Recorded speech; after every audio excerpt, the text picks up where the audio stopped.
So next what we're going to do is differentiate between the upper cervical test. So I'm going to start off with O1. So what I do is I come back here, feel for those bony protruders right there.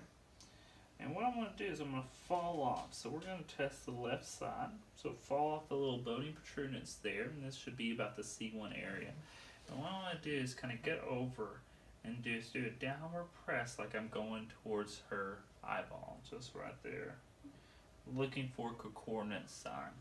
So that is CO1. Now if I want to try C2, 3, which would be my next step, I go down to C2, which is right about there, and then I drop off. So that's C2 on 3.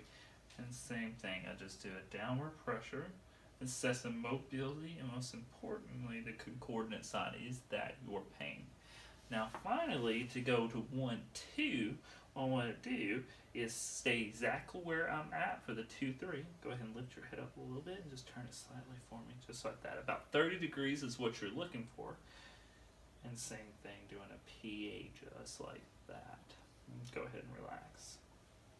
So, now to do a CPA.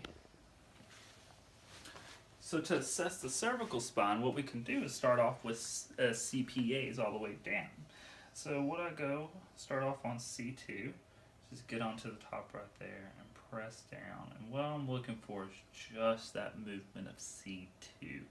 Looking for infill, looking for their coordinate signs. Next, go down to C3, come right on top.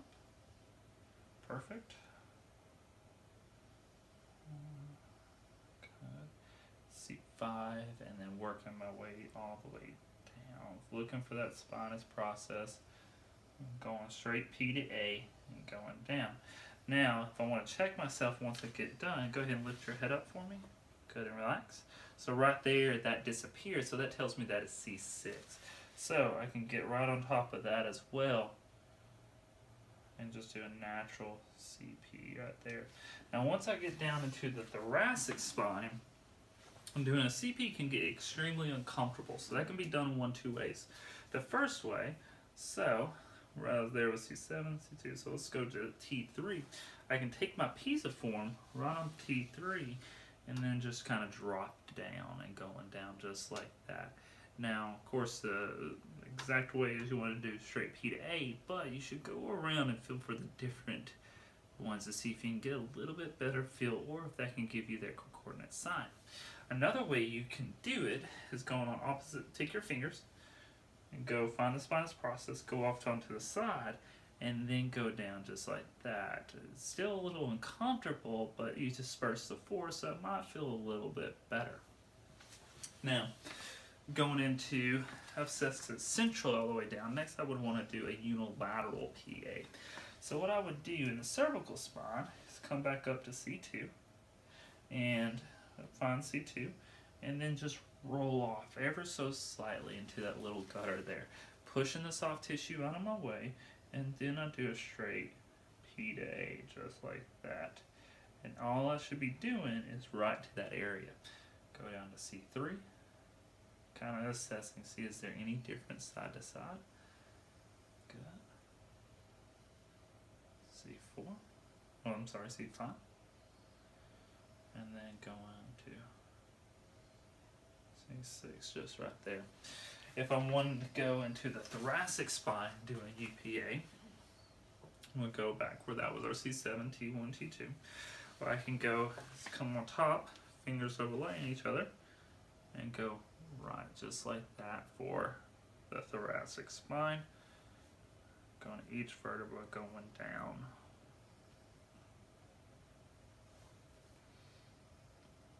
I'm feeling a little bit of different angles. For here, since here I'd want to get up a little bit more and go down.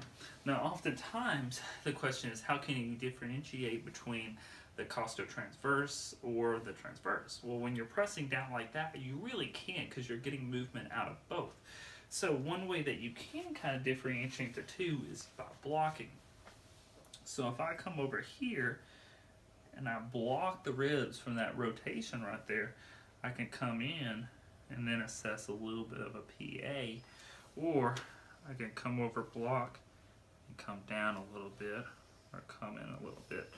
So go over here, block, go down, go over here, block, and test going down just like that. That can help. One, you're not going to get your rib rotation that way, but two, that can get a better idea. So if I come in here and block and the pain is actually the same, then that can tell me, okay, that's probably going to be my thoracic spine because the pain did not change taking the ribs in or out.